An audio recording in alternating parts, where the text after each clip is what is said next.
Bonjour à tous et à toutes, nous sommes aujourd'hui à l'autre bout du monde, en Nouvelle-Zélande, où il existe ici trois symboles très forts, les All Blacks, le kiwi et la trilogie du Seigneur des Anneaux. Le cinéma qui a ramené au pays l'année dernière quelques 3 milliards de dollars de revenus, tant et si bien que la ville de Wellington a été rebaptisée Hollywood. Et nous sommes précisément aujourd'hui en Nouvelle-Zélande à l'occasion de l'avant-première mondiale très attendue du premier film de la nouvelle trilogie, pensé, réalisé et conçu par Sir Peter Jackson, Le Hobbit, un voyage inattendu, dont voici pour vous tout de suite quelques images. Loin à l'est, un pic solitaire. Les nains sont résolus à reconquérir leur terre. Je suis entouré de nains. Que font-ils ici? Bien joyeuse assemblée. Alors, c'est le Hobbit. Vous m'aviez demandé de trouver le 14e membre de cette compagnie. J'ai choisi Monsieur Saquet. Moi? Non. Nous saisirons cette chance de reprendre Erebor. Où allez-vous comme ça? Je pars pour une aventure. La Nouvelle-Zélande et la ville de Wellington vivent depuis quelques jours à l'heure de The Hobbit, le nouveau film de Peter Jackson. J'ai bien sûr dans mes mains une maquette, mais sachez que la quasi-totalité des avions appartenant à la compagnie néo-zélandaise ont tous été redécorés avec l'affiche de The Hobbit. Et du reste, lorsque vous prenez cet avion qui nous a amenés de Los Angeles à Auckland, eh bien à l'intérieur, nous avons pu découvrir un film sur la sécurité qui n'était non pas interprété par des hôtesses de l'air, mais par la quasi-totalité des acteurs de The Hobbit qui ont joué le jeu avec la participation de Sir Peter Jackson. Évidemment, ça change des hôtesses. My precious. À Wellington, depuis quelques jours, on assiste à une véritable transformation. En pleine ébullition à l'approche de l'avant-première mondiale, on sent que la ville est déjà conquise à l'œuvre de Peter Jackson. Il faut dire qu'ici, ce sont plus de 2000 personnes qui ont travaillé sur ce long métrage. La Hobbitmania est en marche. Eh ben, ça aurait pu être bien.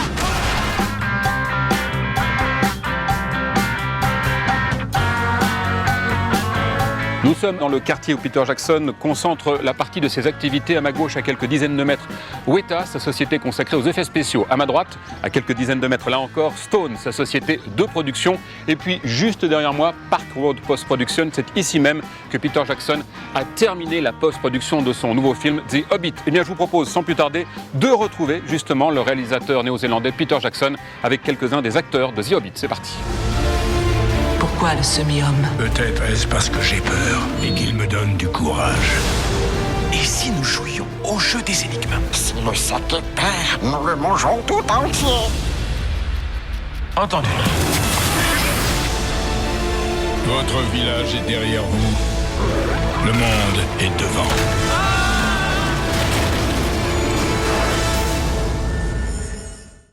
Tout d'abord, félicitations. J'ai vu le film hier et j'ai adoré. À ma grande surprise du reste, parce que tout le monde m'a dit que Le Hobbit est au départ un livre pour enfants. Moins d'action, moins d'aventure. Et en fait, pas du tout. Ce n'est pas vraiment l'adaptation du livre. Vous avez préféré une approche plus personnelle ? Nous avons essayé de trouver le bon équilibre parce que le livre est clairement destiné aux enfants. D'ailleurs, c'est presque conçu comme un conte, une histoire dont vous liriez un épisode chaque soir à vos enfants. Et le livre est très drôle et nous voulions garder cet humour ainsi que le côté conte de fées. Mais nous tenions également à montrer que cette histoire se déroule dans le même univers que Le Seigneur des Anneaux. En tant que cinéaste, nous voulions revenir en Terre du Milieu, mais avec une histoire et des personnages différents, tout en gardant la même unité. Donc le film est beaucoup plus drôle que Le Seigneur des Anneaux, et d'ailleurs on s'est bien amusé à le tourner. Mais je voulais quand même quelques moments terrifiants parce que les enfants aiment avoir peur.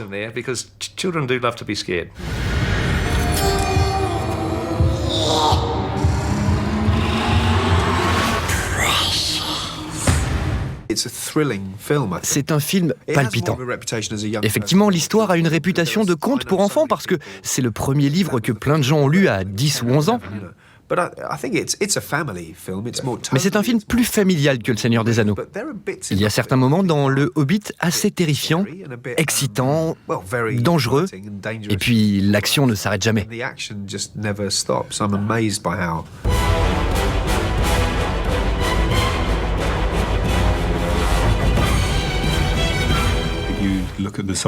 Quand on sait que le livre est assez mince, on se demande comment Peter Jackson a pu en tirer 3 films.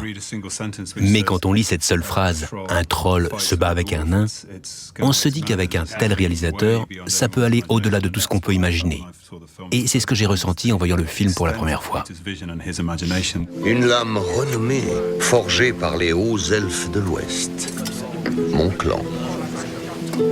Puisse-t-elle bien vous servir.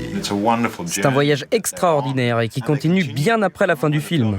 Je me rappelle qu'après l'avoir vu, je me suis dit « Non, je peux pas attendre 1 an pour voir la suite. » C'est dire si le film est réussi.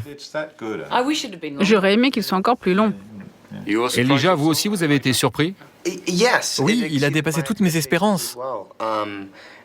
Mais j'avais confiance en Peter Jackson, Fran Walsh et Philippa Boyens pour apporter une profondeur et une intensité au film.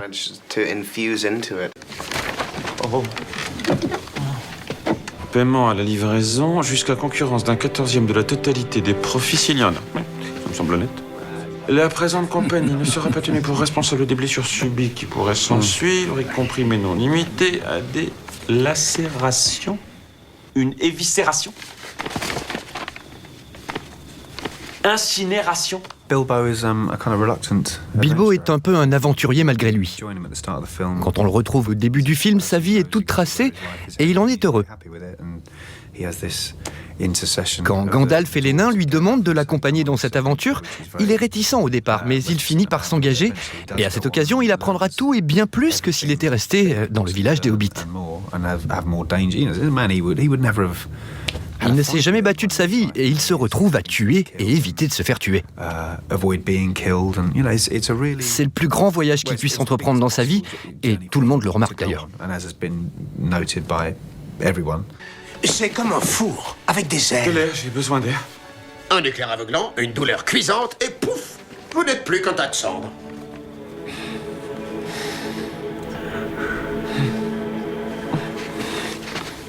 Non. Il était très important de ne pas faire de Bilbo un personnage comique ou essayant d'être drôle. Et puis nous ne voulions pas d'un acteur comique. Mais ce que nous voulions, c'était un acteur qui puisse jouer le personnage de manière assez simple, le comique résidant en fait dans les situations dans lesquelles il se trouve. Voilà finalement un hobbit assez conservateur qui se retrouve entraîné dans un monde de danger. Et c'est le dernier endroit où il veut se retrouver d'ailleurs. Et il doit affronter une horde de nains qu'on pourrait comparer à une équipe de rugby turbulente. Et Martin Freeman interprète ce personnage qu'on pourrait comparer à un poisson hors de l'eau avec un sens parfait de la comédie.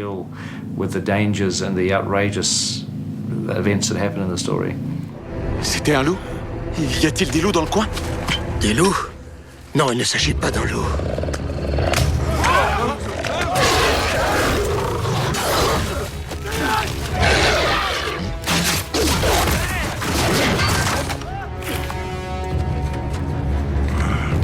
Des éclaireurs warg!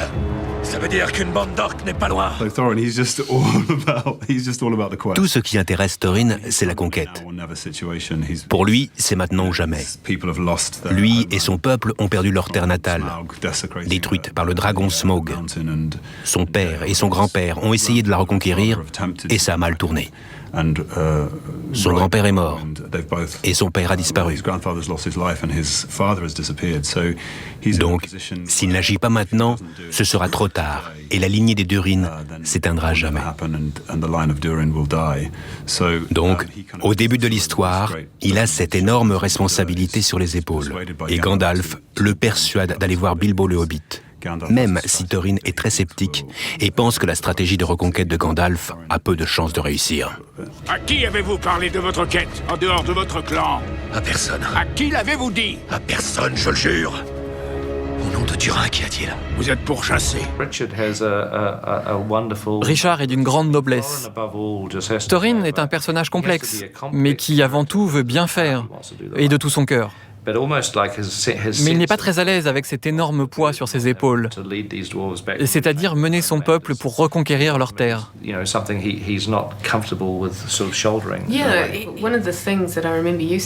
je me rappelle que tu m'avais dit que Thorin veut avant tout atteindre son objectif, c'est-à-dire être un bon roi pour son peuple, récupérer leur terre. Et pour cela, il doit y mettre une énergie presque juvénile, y engager sa vie. Et c'est en cela que Richard a beaucoup apporté au personnage. And he certainly brought that to it, I thought. I felt so. Les pieds! Chargez!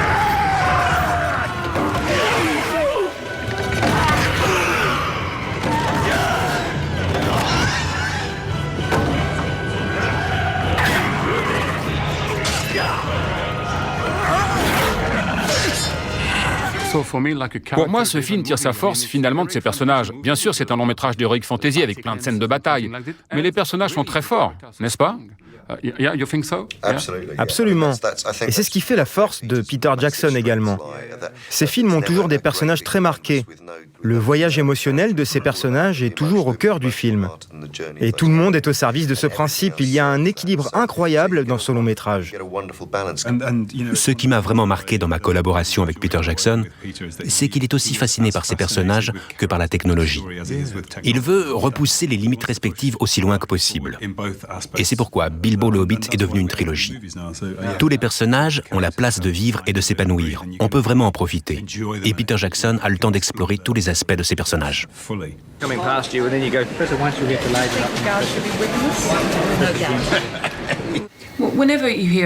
Quand on entend des metteurs en scène influents parler de leur réalisateur de prédilection, Peter Jackson en fait toujours partie. David Fincher et Sam Raimi aussi, mais Peter est incontestablement l'un d'entre eux. C'est quelqu'un de profondément humain, tellement drôle et irrévérencieux. Comme tu l'as dit, il a un côté un peu savant fou, mais c'est l'une des rares personnes à pouvoir réunir toutes ces qualités. Nous aimons le gobelin, le poisson, la chauve-souris, mais nous n'avons jamais goûté le hobbit. Est-ce que c'est tendre? Est-ce que c'est juteux? Non, n'approchez pas. Je m'en servirai si il le faut. Star de l'ombre, Andy Serkis, qui revêt à nouveau le costume de Gollum, s'est aussi vu confier par Peter Jackson la réalisation de la deuxième équipe. Et entre nous, il est comment comme réalisateur, Andy? Il est génial. Mais parce qu'Andy est aussi un acteur. Il comprend parfaitement ce que nous faisons. Ruthless as well. Mais il peut être aussi impitoyable. Il y a une scène où je devais piquer un sprint sur 100 mètres et au bout de la journée, j'ai dû boucler un marathon parce qu'il ne voulait pas que je m'arrête. Mais ça en valait la peine puisque cette scène est dans le film. Andy, ça a été une expérience incroyable, je suppose. Absolument, c'était fantastique. Rien que de pouvoir s'asseoir et observer ce que tous ces types faisaient et aider à créer une atmosphère pour qu'ils donnent le meilleur d'eux-mêmes, c'était palpitant. Travailler avec une super équipe, pouvoir apprendre énormément de Peter, qui est un professeur incroyable, ce fut un grand honneur qu'il me demande de travailler à ses côtés en tant que réalisateur de la seconde équipe.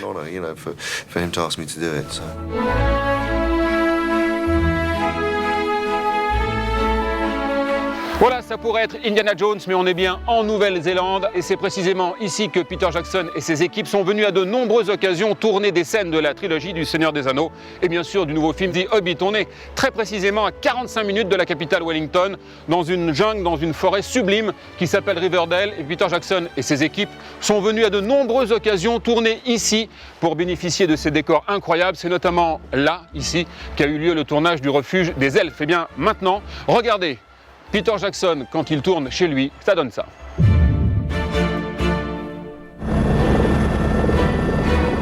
Hide! And you just wait for a moment and then you action! Half pace, round you come!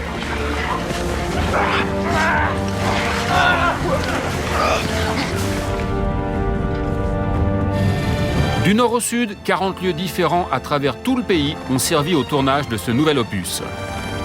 Le repérage de ces lieux a duré plus de 2 ans avec une équipe de 50 personnes dédiées à la recherche et la logistique pour la mise en place des nombreuses semaines de tournage en extérieur nécessaires à la production du film.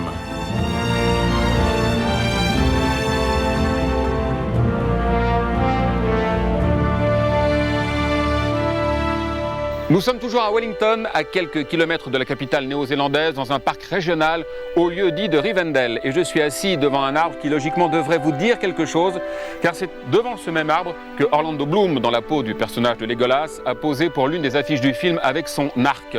Et bien justement, sachez que pour venir jusqu'à cet arbre, il y a tout un parcours touristique qui a été conçu il y a quelques mois seulement, afin bien sûr que tous les touristes qui ont envie de retrouver leur lieu préféré de la trilogie puissent justement les découvrir, avec à chaque fois, vous le verrez, verrez des photos et un texte explicatif. On va justement rester dans les décors de la trilogie et on va se transposer à des centaines de kilomètres d'ici puisqu'on va aller visiter le fameux village des Hobbits.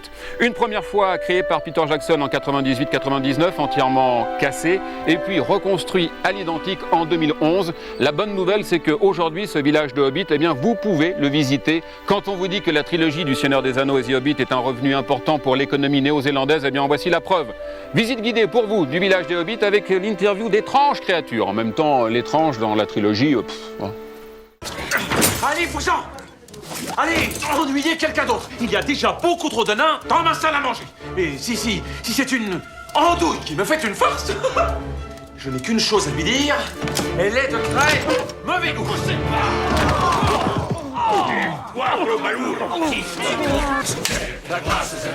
Pour accompagner Bilbo, Gandalf et Thorin dans leur quête, Peter Jackson a réuni pas moins d'une douzaine de nains, aussi téméraires que turbulents, rencontre avec ces drôles de petits guerriers.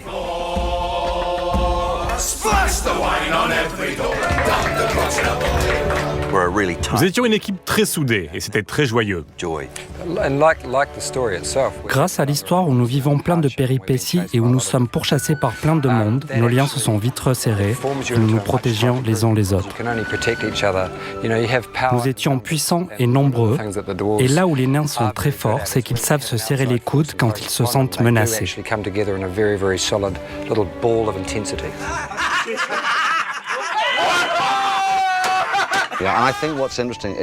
Ce qu'il faut bien comprendre, c'est qu'ils forment une fratrie, mais qui est la somme de 13 individualités différentes, de physiques différents.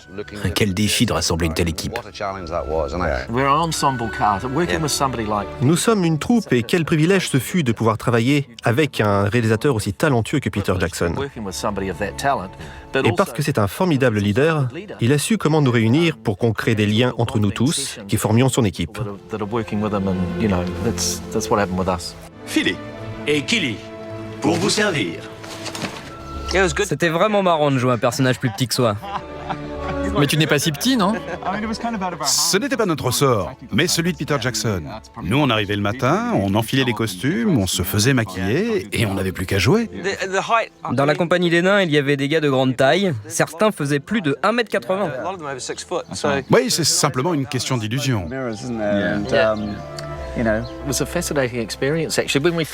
C'était assez fascinant quand nous nous sommes vus en nains. Nous sommes des personnes de taille normale, donc d'habitude, nous ne sommes pas des gens petits dans un monde plus grand. Et dans le film, les nains se considèrent comme des gens normaux, pas comme des personnes de petite taille. Et que tous les autres sont normaux aussi. They're the normal height, and everybody else is abnormal. That's the way dwarves think. So it's quite a good idea having normal-sized people. On oublie souvent que les nains ont été les premiers êtres de la Terre du Milieu. Nous sommes les habitants originaux de ce pays. Donc pour nous, les autres sont des imposteurs.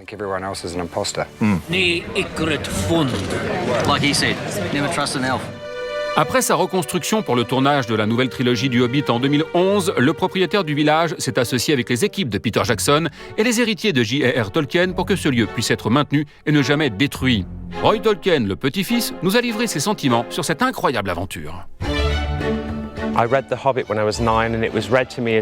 J'ai lu Bilbo le Hobbit quand j'avais 9 ans, mais on me l'avait déjà lu quand j'étais plus jeune. La lecture de ce livre est très visuelle.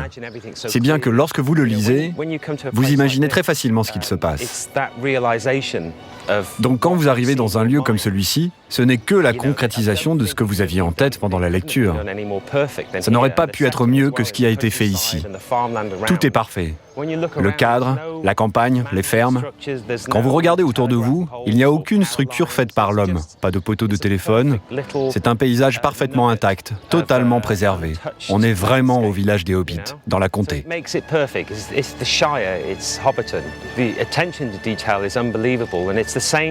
L'attention portée aux détails est incroyable. C'est comme ça pendant tout le film. Quand vous vous promenez ici, vous pouvez voir les loquets des portails, les détails des boiseries, la patine sur le bois, les plantations, tout est parfaitement naturel ici. Quand vous lisez un livre, vous le concrétisez toujours très précisément dans votre esprit. Donc l'imagerie que vous vous en êtes faite est parfaite. Il est très difficile pour un cinéaste de concilier les imageries de tout le monde. Alors bien sûr, certaines personnes verront dans le film des scènes qu'elles n'avaient pas exactement imaginées comme ça. Mais Peter Jackson et son équipe ont su capturer parfaitement et merveilleusement tout ce qui fait l'essence de la comté, aussi précisément que dans le livre.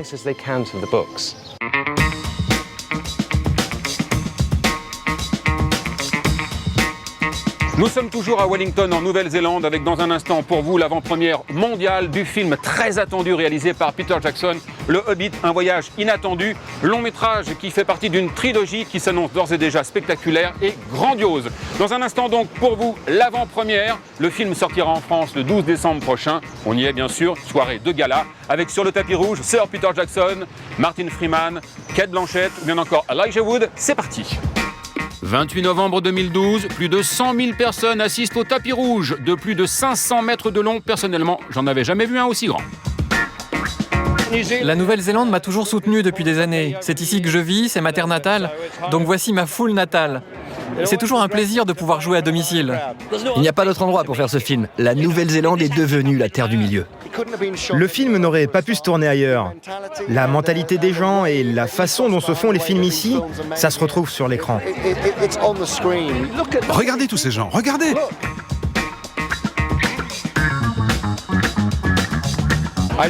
Je suis persuadé que Tolkien a imaginé la Nouvelle-Zélande quand il a écrit Bilbo le Hobbit et Le Seigneur des Anneaux.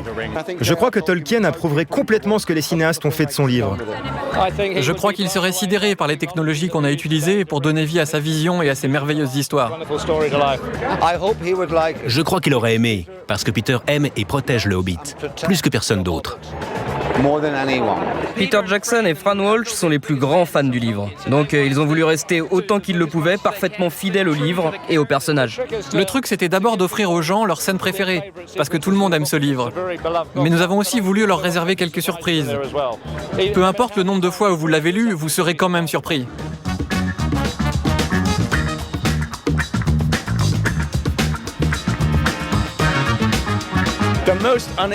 La chose la plus inattendue dans le film, le poids de mes bottes. Ce moment-là, maintenant, c'est dingue. J'avais un nid d'oiseau sur ma tête et l'oiseau a fait caca sur mon visage. Ça, c'était inattendu.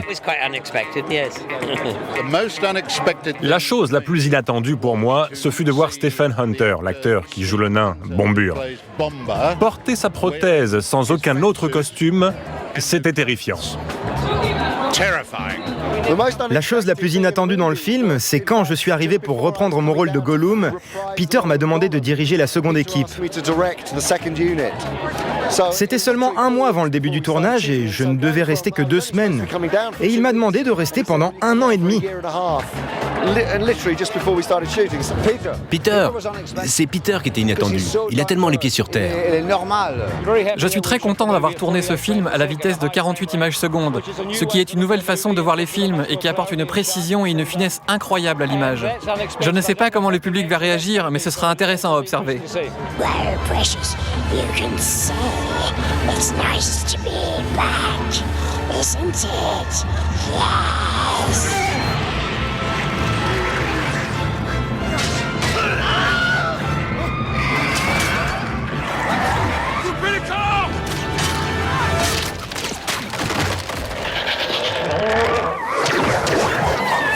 Fin de cette émission. Avant de vous quitter, 2 bonnes nouvelles. La première, dimanche prochain, nous serons à Londres en compagnie de Tom Cruise à l'occasion de la sortie de son nouveau film Jack Reacher. Deuxième bonne nouvelle, j'aurai le plaisir de vous retrouver toujours depuis la Nouvelle-Zélande. Mais dans 15 jours, on parlera encore et toujours du Seigneur des Anneaux, The Hobbit. On sera en compagnie de Peter Jackson. On visitera ensemble une partie de sa compagnie, Weta, consacrée aux effets spéciaux. Rendez-vous à ne pas rater. Merci de votre fidélité et à très vite. Salut à tous.